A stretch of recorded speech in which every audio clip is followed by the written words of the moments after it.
Jacqueline Fernandes पर यह आरोप लगा कि वो सुकेश चंद्रशेखर के अपराधी होने की बात जानने के बाद भी न सिर्फ उससे जुड़ी रहीं बल्कि उससे महंगे गिफ्ट भी लेती रहीं। यह आरोप उनके खिलाफ मनी लॉन्ड्रिंग केस में ईडी की चार्जशीट में लगाया गया है, जिससे उनकी मुश्किलें बढ़ सकती हैं। क्योंकि ईडी का आरोप है कि 200 करोड़ के मनी लॉन्ड्रिंग केस में मुख्य आरोपी सुकेश चंद्रशेखर ने जैकलीन फर्नांडिस को न सिर्फ घोड़ा, बिल्ली और ज्वेलरी गिफ्ट की, बल्कि उसने एक्ट्रेस के लिए श्रीलंका में एक घर भी खरीदा था। यही नहीं, वो जैकलीन के साथ बहरीन और मुंबई में भी एक घर लेने के लिए टोकन मनी दे चुका था। श्रीलंका में कोई प्रॉपर्टी गिफ्ट की गई थी। उसके अलावा ये भी आया है कि बहरीन और मुंबई में प्रॉपर्टी खरीदने का इरादा था।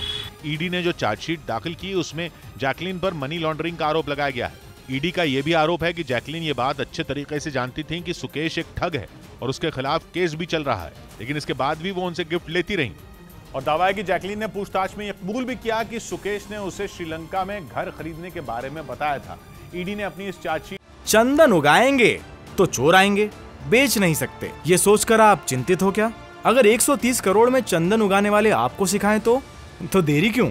फ्रीडम ऐप को अभी डाउनलोड करें। में यह भी दावा किया कि इस मामले की एक आरोपी पिंकी ईरानी को सुकेश ने जैकलीन से मिलवाने के लिए पैसों का लालच दिया था, जिसके बाद उसने जैकलीन के मेकअप आर्टिस्ट शान मुतालिक से संपर्क किया। दावा है कि पिंकी और शान के बीच मुंबई के एक 5 सितारा होटल में मुलाकात हुई और इसी मुलाकात के दौरान पिंकी ने शान की बातचीत सुकेश से करवाई थी। ईडी की चार्जशीट के मुताबिक 15 फरवरी 2021 को सुकेश ने पिंकी के जरिए जैकलीन को एक हीरे की अंगूठी दी थी। साथ ही जैकलीन से मुलाकात करवाने के बदले पिंकी को 2 करोड़ रुपए देने का वादा किया था, जिसके बाद दावा किया गया कि फरवरी 2021 में ही सुकेश और जैकलीन के बीच व्हाट्सएप के जरिए बात हुई।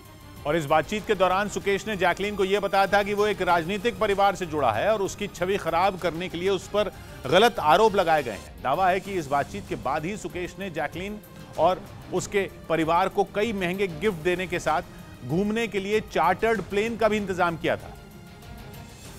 और बताया जा रहा है कि उस चार्टर्ड प्लेन से जैकलीन एक फिल्म की शूटिंग के बाद जोधपुर से मुंबई लौटी थी।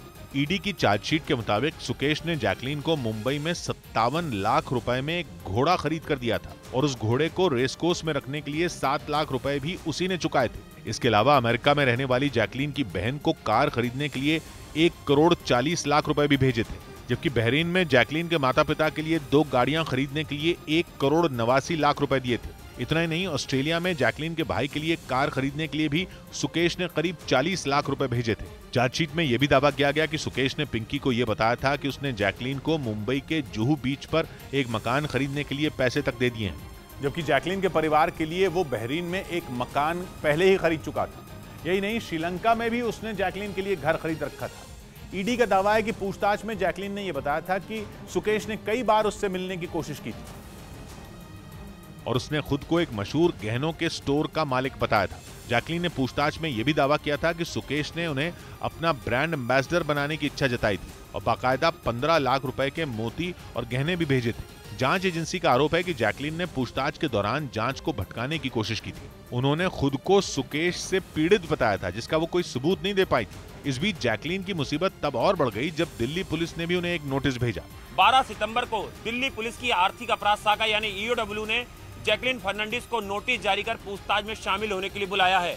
200 करोड़ के इस वसूली केस में दिल्ली पुलिस पहले ही सुकेश, उसकी पत्नी लीना मारिया पॉल और तिहाड़ जेल के 7 अधिकारियों के साथ 20 लोगों को गिरफ्तार कर चुकी है।